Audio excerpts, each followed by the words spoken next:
الحمد لله رب العالمين. سبح لله ما في السماوات وما في الأرض، وله الملك في السماوات والأرض، يحيي ويميت وهو على كل شيء قدير. هو الأول والآخر والظاهر والباطن، وهو بكل شيء عليم.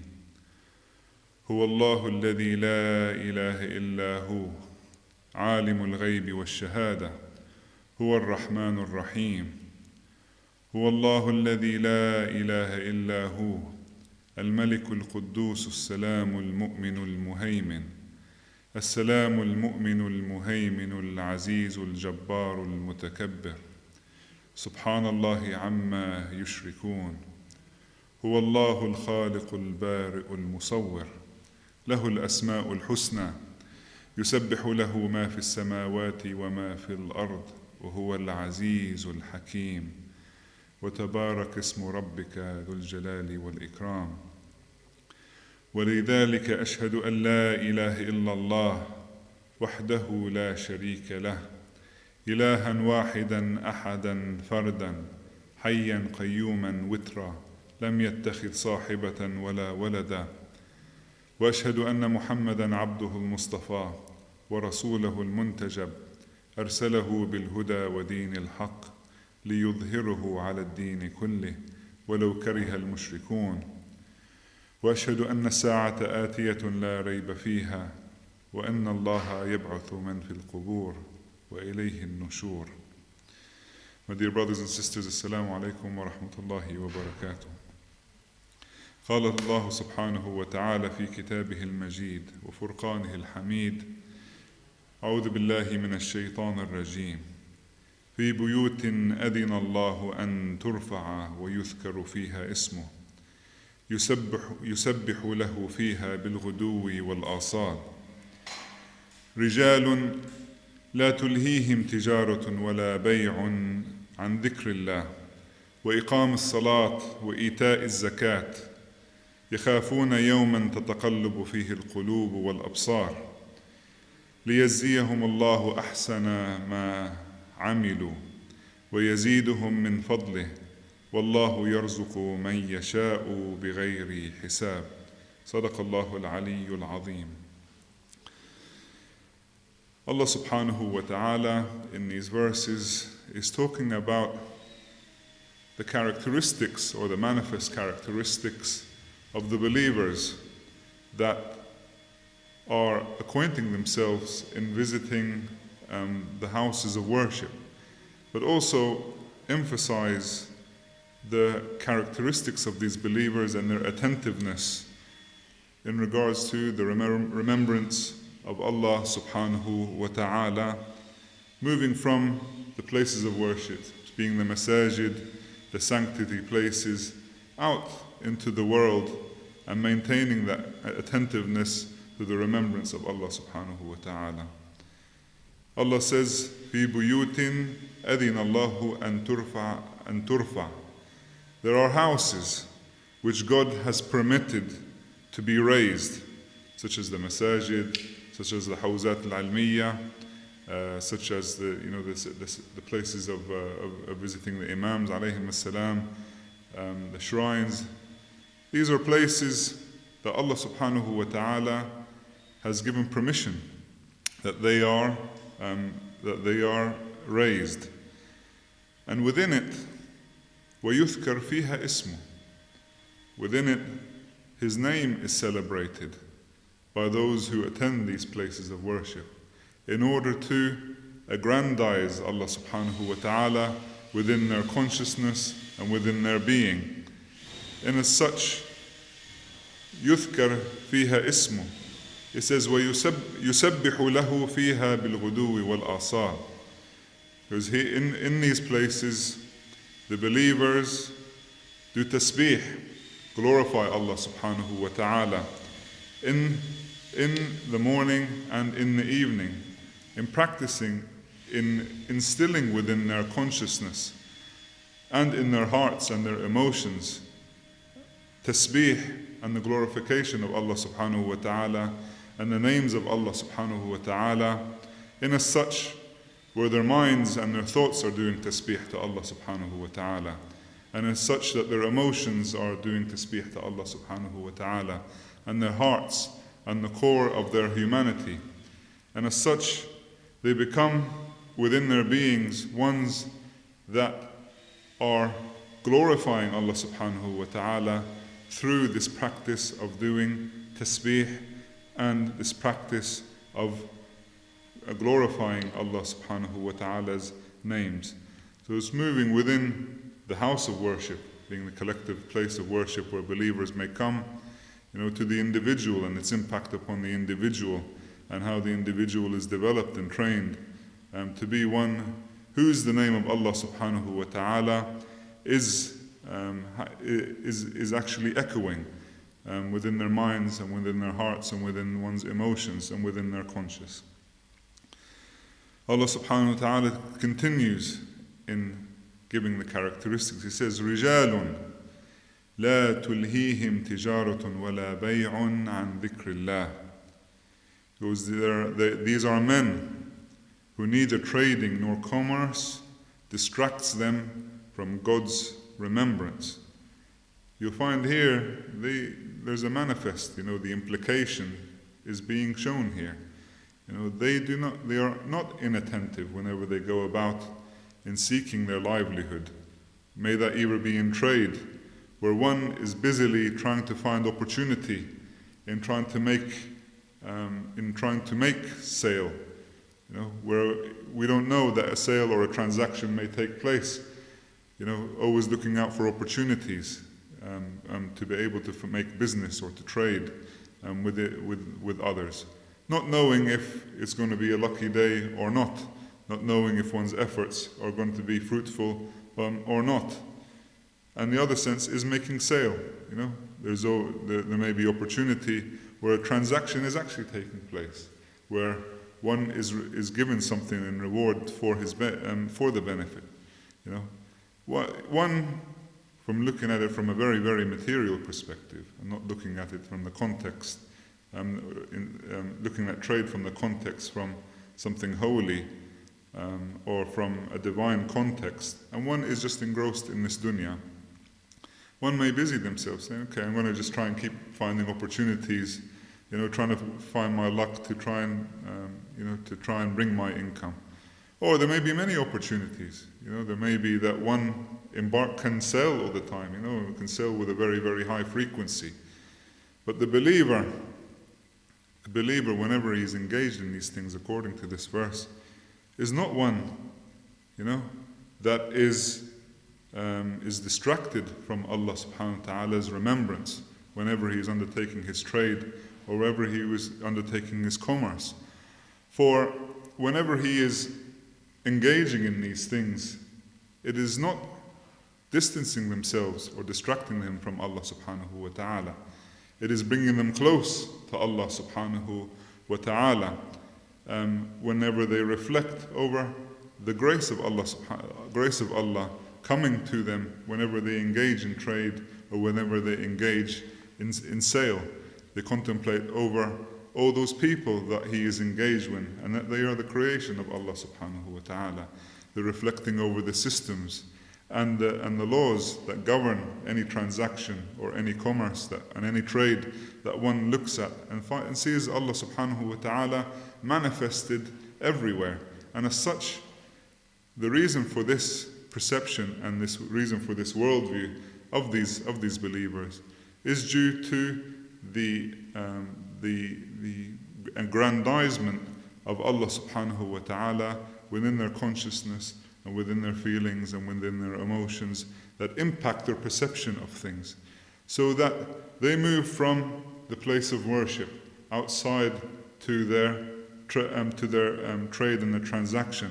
And just as the places of sanctity are places where Allah subhanahu wa ta'ala's name is raised and is remembered, these places of trade and places of commerce are also become places that bring a believer close to Allah subhanahu wa ta'ala and increase their consciousness in Allah subhanahu wa ta'ala, due to the emphasis in their of his remembrance in private.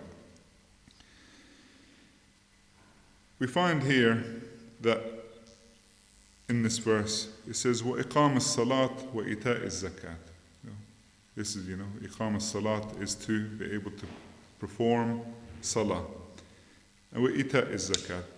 Iqam as-salat is where one's being is presented themselves towards Allah subhanahu wa ta'ala in concentration, in recitation of the Holy Quran, in undertaking actions that submit themselves and demonstrate submission of themselves to Allah subhanahu wa ta'ala.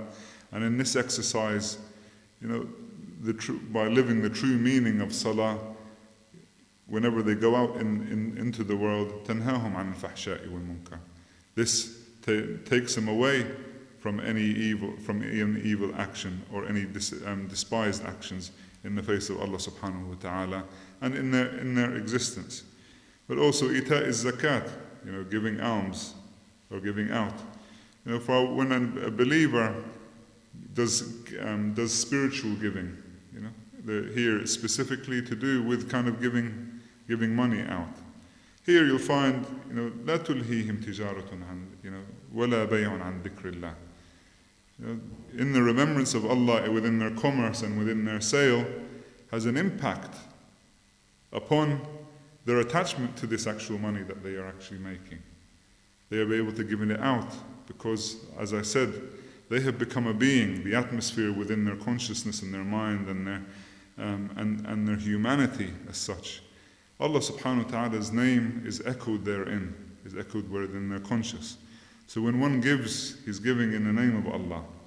And whenever one gives out, he is helping the disadvantaged groups in society in the name of Allah. There's a hadith that says, الخلق عيال الله فحب الخلق إلى الله من نفع عباده وأدخل إلى أهل بيته سرورا. Because creation is the family of Allah. For the best of creation amongst in the eyes of Allah, and أنفعهم إلى عباده, the ones who benefit Allah subhanahu wa ta'ala's servants. And as such, the believer lives his life, lives this life in attachment and in unity with Allah subhanahu wa ta'ala through his remembrance and through his attentiveness and through his perception and undertaking his commerce and his livelihood, which seem to be probably give his benefit and his risk. But as such, one finds this benefit of his risk whenever he remembers Allah subhanahu wa ta'ala. This risk is coming from Allah. It is not coming from the actions that one is undertaking. For he is musabbib al-asbab. He is the cause of the causes for the order and for the systems that exist, that have created man as such, that as a social creature. And he is given the balance of strength and weaknesses within society, that strengths may be rewarded in exchange for financial gain as such, from another's need for those strength in in individuals within society. Well, as such, the believer, whenever he undertakes these things, he finds a system. He's aligning himself to this system that Allah subhanahu wa ta'ala has set up in society, in the balances of strength and weakness. ولا تلهيهم تجارة ولا بيع عن ذكر الله وإقام الصلاة وإيتاء الزكاة يخافون يوما تتقلب فيه القلوب والأبصار. These believers, they fear a day when the hearts and sights become overturned. Now here, this is not a negative fear. When here we find that Allah says يخافون, this is a characteristic of these believers. يخافون يوما تتقلب فيه القلوب والأبصار, indicating the day of judgment, indicating where the book of deeds may be put forward. But this fear is not a negative fear when one needs to become isolated as such.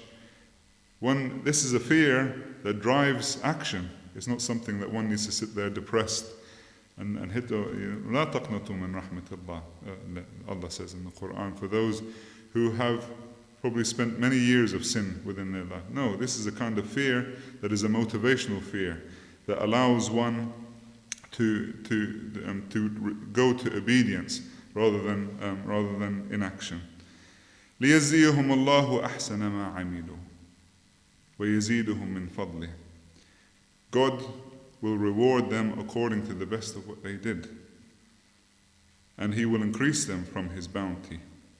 وَاللَّهُ يَرْزُقُ مَن يَشَاءُ بِغَيْرِ حِسَابٍ. And God provides whomever He wills without reckoning.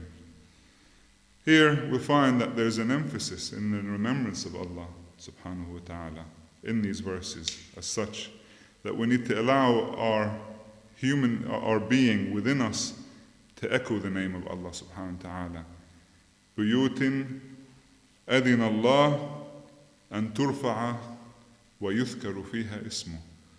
So the places of sanctity become like the masajid, like we mentioned, maybe where it's exercised, but in essence, the human being himself becomes where the name of Allah subhanahu wa ta'ala is being echoed and remembered in their consciousness and in their being. And here we find that there's a huge importance in constantly being in the remembrance of Allah subhanahu wa ta'ala. There's a dua by Sayyidah Fatima al-Zahra alayha salam where she says, Allahumma dhallil nafsi fi nafsi. He goes, "O God, bring humility of myself to myself." And this is something where the believer is seeing his significance before their Lord as being faqir and him being the ghani. And here we'll find that Sayyidah Fatima continues, don't only make humility of myself towards myself, وَلَكِنْ وَعَظِّمْ شَأْنُكَ فِي نَفْسِي. He goes, and O Allah, make the significance of yourself grand within myself. So bring humility within myself, but make grand your being and your presence within my being, within my soul and myself. وصلى الله على سيدنا محمد وآله الطاهرين. بسم الله الرحمن الرحيم. قل هو الله أحد الله الصمد لم يلد ولم يولد ولم يكن له كفوا أحد.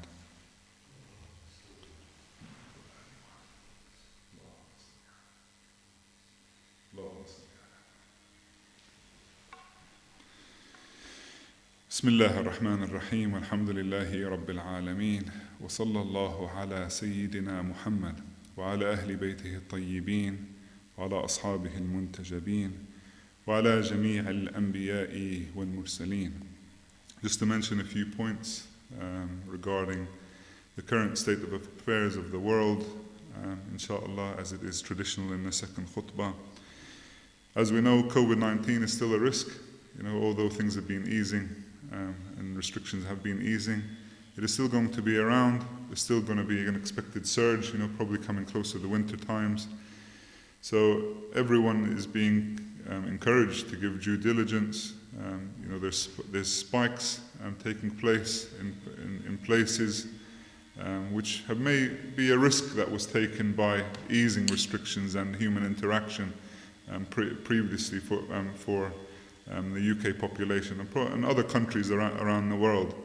But here we need to take due diligence and not trying to move too quick, and always listen to those experts and not believe in anything and not have a false sense of security in regards to the easing of restrictions and how we might feel in interaction with each other and seeing more people than we were during lockdown. Another thing that is taking place in yesterday is that we find that there are countries within the Middle East quite recently have normalized relationships with a country that is known for its illegal settlements as such, and we find that this is something very, very grand taking place. They said that before that relationships have been kind of quite secret before, but now countries are quite in the open coming out and saying that we are normalizing trade with this country, and as such we find that morality and ethics in our trade is really, really putting at risk. We find that countries as such are giving up ethics and morality and moral causes and lofty causes for the sake of commerce and for the sake of business. And this has a huge impact upon the individuals that live upon a country and the example that's kind of being played for them. We find those countries in the globe, around the world, that do actually choose to undertake their commerce based on the benefits of humanity and only interact with countries that are morally, go across or enact moral obligation. We find that they are targeted as such. But you'll find that the believers or the people of those countries are raised and are nurtured to be ones that are willing to sacrifice for ethics and for virtue to govern human societies. It doesn't matter how that may impact their economy, even if that impacts their economy negatively.